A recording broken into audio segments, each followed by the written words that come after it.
Hello everyone and welcome back to another Babbling Irons video with myself and Mike today. Something that is going round on social media, obviously Rice is leaving for Arsenal very shortly, and there's now kind of stumped the debate whether Declan Rice is a legend at West Ham. So we're just going to get straight into it. Obviously won the Europa Conference League with us last season, our first major silverware in maybe 43 years, first European trophy in 47 years. Before we kind of get onto whether you think Rice is a legend, in terms of your definition of a legend, what kind of characteristics do you sum that up to be? Because people have different kind of perception of what a legend actually is at a football club. Yeah, so I think when you look at legends, they tend to first be an icon, then go into kind of folklore, then trying to go into legend. I think it's normally something they kind of go to like captains or someone who's been instrumental in winning a tournament, or they've spent their entire career and spent a lot of time there, go on to maybe stay at the club in another capacity. And normally it's due to the kind of length of service and just how they were as a player, or the impact it had on people individually and collectively, I think is what often goes into legend. I feel often legend is thrown around way too easily, and in actual fact there are a lot of icons at clubs. They're a favorite. To quote like what it basically is in Football Manager, you have favoured personnel, you have icons, and then you have legends. Yeah. For me, legends are someone that goes down in absolute folklore, and when they are talked about, they are revered upon high. And I think legend is something that comes years later. I don't necessarily feel at times you have living legends unless you're talking about players like Steven Gerrard, for instance. Those type of players are probably like living legends because of what they encompass at that club and what they've done for that club during that period. They are a god essentially for those clubs. Yeah, I think I would agree. Legend is a very, very, very high term to use for a player, and it shouldn't be kind of thrown around easily, which is why this debate is kind of interesting, because Rice has obviously, captained us to probably our best achievement in almost 50 years. But at the same time, he's still only 24 years old, and he's now moving to technically a London rival. And he hasn't really, for me, there's not that longevity, which is, like you mentioned, the likes of Steven Gerrard, the likes of Frank Lampard. Look how long they lasted at their careers at that club. Look how much they did for that club over that long period of time. It's not just, doing one thing and then them leaving.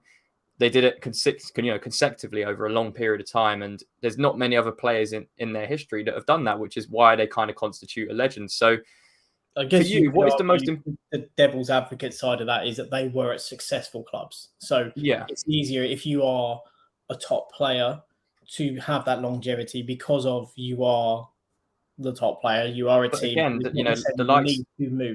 likes of Steven Gerrard probably could and should have moved to a bigger club at the time, because Liverpool weren't exactly competing on in terms of the Premier League with Mourinho. So yeah, and he rejected that. And I think again that's the kind of thing that goes into legend when they have arguably a better opportunity to go to, and then even if they get close, they then turn around and go, actually no, this is my place, this is where I belong. Yeah, I think in terms of the Rice situation, obviously it's very different because West Ham to Arsenal is a big step up. And, us winning the Conference League, it was always going to be difficult to keep Rice anyway. We've been kind of anticipating him leaving for the past few years, which is why I think it's an interesting debate whether people classify him as a legend. And I think because he's won us, well, not him, single-handedly, but because he's captained us to the Europa Conference League, that is then pretty much automatically made this debate. I don't think if we hadn't have won that trophy, this wouldn't even be a debate. So what is like the biggest factor for you for calling someone a legend then out of those kind of things? Is it longevity? Is it the impact in terms of, winning a trophy? What is it for you? Because, let's apply it to West Ham, for instance. Yeah, I think it's really nuanced as well, because I think in some cases legend also comes about as to maybe what they've achieved internationally whilst at your club. Now, we know Bobby Moore is granted, is viewed as a legend because he's a West Ham boy. He obviously won cups with West Ham. He also went on to win the World Cup. It's also very well publicised that at one point he wanted to go to Tottenham and Fulham and so on back in the late 60s, 70s. So, and that's when people then try to cool down as to, well, if you're going to call Bobby Moore a legend, or, if you're going to say you can't call Rice a legend because there's Bobby Moore. It's like, yeah, granted. This is why it's a nuanced conversation. It's not a whataboutism thing. And I think it's also very individualistic as to whether you class someone as a legend. And I think when you also look at it is that the impact they've had on the club as a whole and what they've represented. And, a lot of things that I'm kind of saying now, a lot of people are going to agree, listen to that and go, well, Declan has been at the club for 6 years. He came through our youth system as a player who essentially not, disregarded by Chelsea.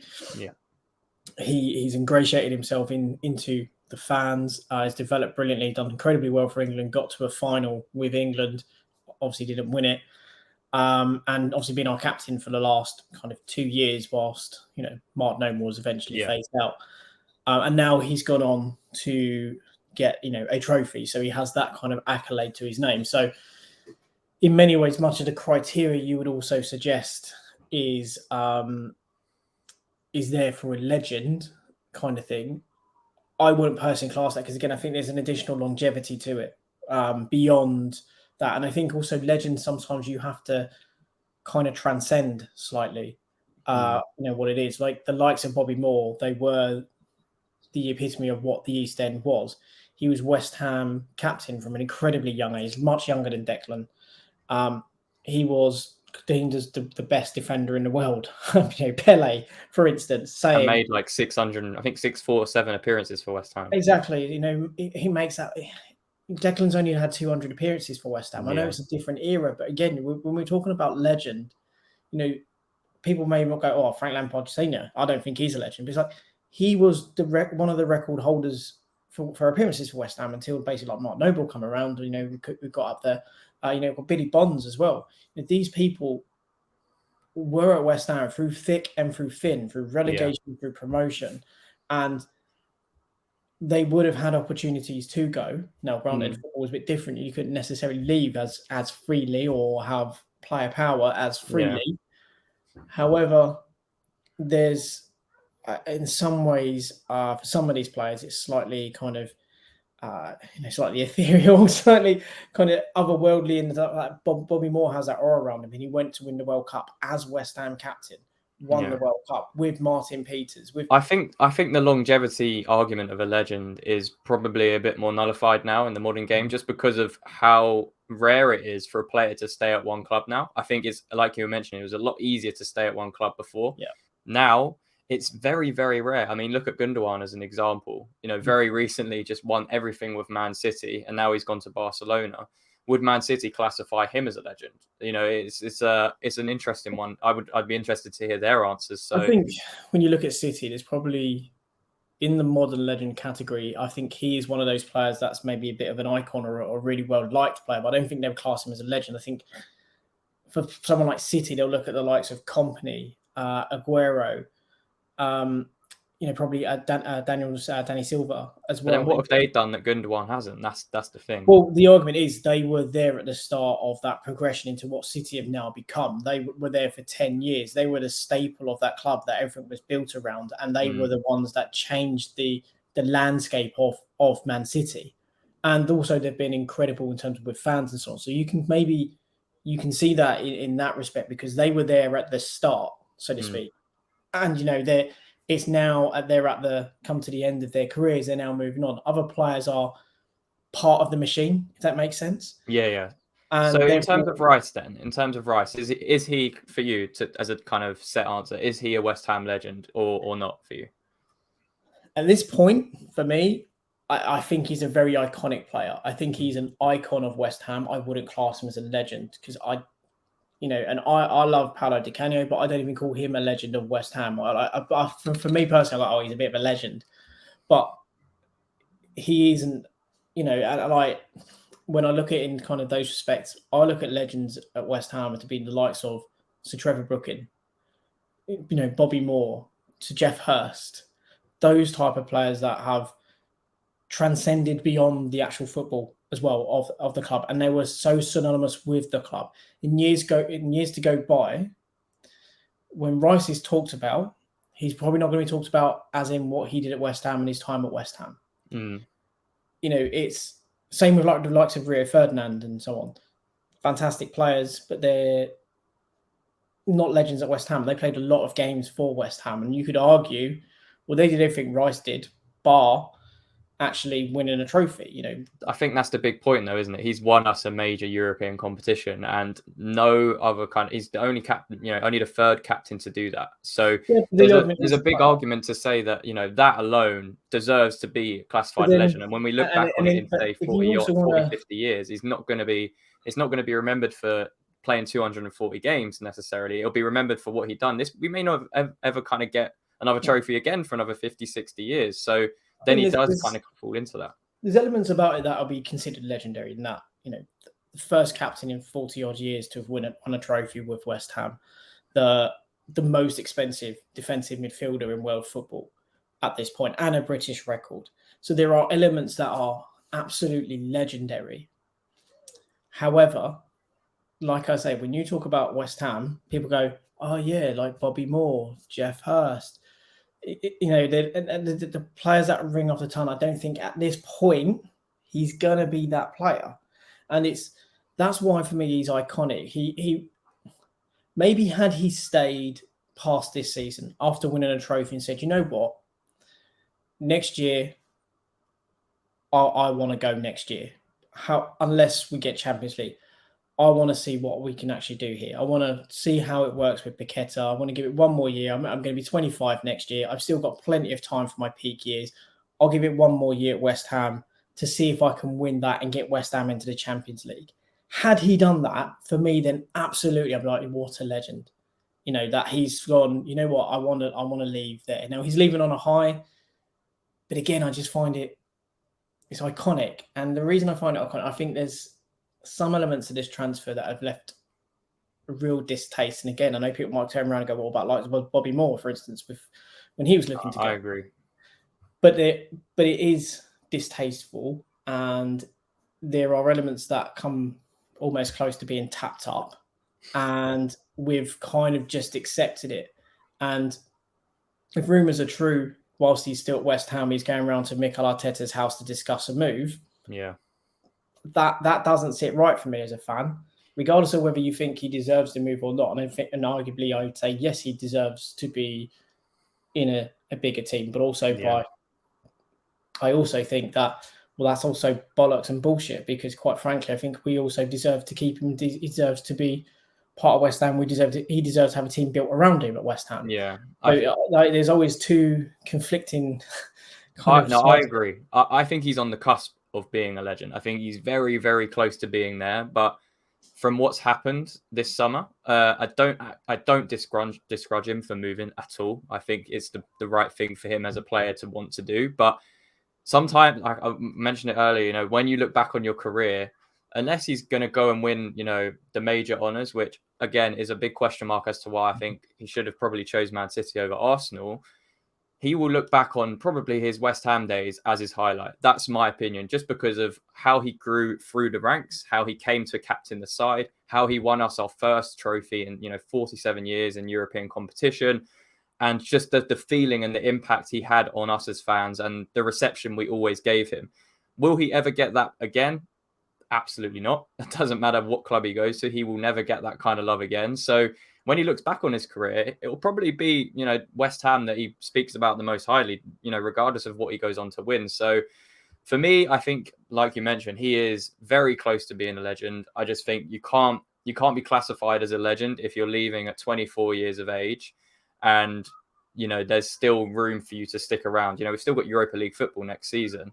If you were a legend of a football club, you would recognize that as a big thing, and you kind of recognize that I've still got 2 years left on my contract. I could still go next summer with a year left, and we'd still get maybe 60, 70 million for me. So I think also it's the comments that have been made throughout that have been that you're looking to win these trophies now, again, depending on your mindset, it's an elite mentality. He's going to a club to fight for trophies rather than be part of a trophy machine. There's also the counter argument and that trophy machine piece of, well, to be a part of that, you have to be an elite player and you have to consistently, week in, week out, outperform elite players to be part of that setup. So in actual fact, you have to be more than a challenger. You have to be an outright winner. You can't have a challenger's mentality. It has to be an all-out winner's mentality to be part of that ultra elite environment. He's going to an elite environment. Man City is ultra elite. I don't care what anyone says. There are managers and then there is Pep. And I know some people will try and be controversial. And, well, the likes of De Zerbi have kind of gone above him. It's like, then again, football is changing, and he saw a change and changed himself to go on to win a freaking treble, which hasn't been done in however many years since obviously Man United did it. So, you know, Declan Rice has done what he feels is right for him. There are other elements behind this, if rumours are true, that also then make it's for others as well that have benefited from it. But yeah, the way I kind of look at it, I think as well, if it was a player that for me, if it was an absolute legend, I'd be constantly looking at what they do when they leave. And in all honesty, once he leaves, I will be indifferent. I neither care nor will be against him winning anything, because it's not West Ham. So all of this conversation about is he a legend, is who actually cares? Like, if we're really honest, why does it matter? He's leaving. The status that you give him as a fan is irrelevant, because he's not linked to the club anymore.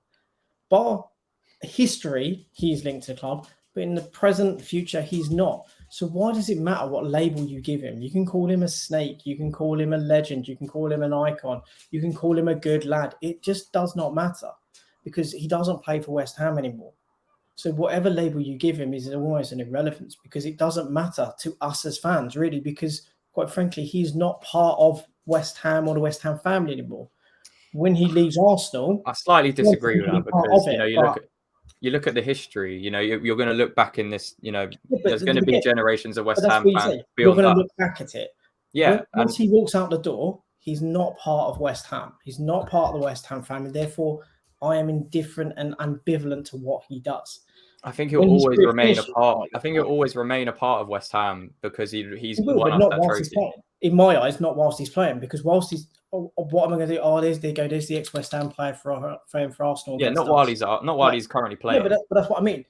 Whilst he's at Arsenal, he's not part of the West Ham family anymore. I don't care what he does. He can do whatever he wants. He can be nice to West Ham fans. Great, good on him. He should be, because quite frankly, we've given you everything as a player and we've supported you throughout your career. You should still have that affinity with the West Ham fans. And West Ham fans, when they meet him individually, will have that affinity.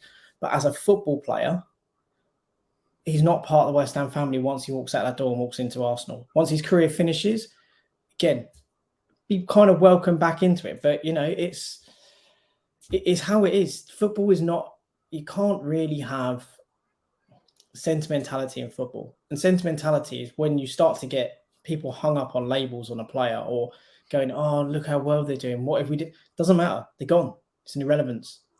We have to now move on. He's no longer part of our present or our future. So labels and all of that, just pointless.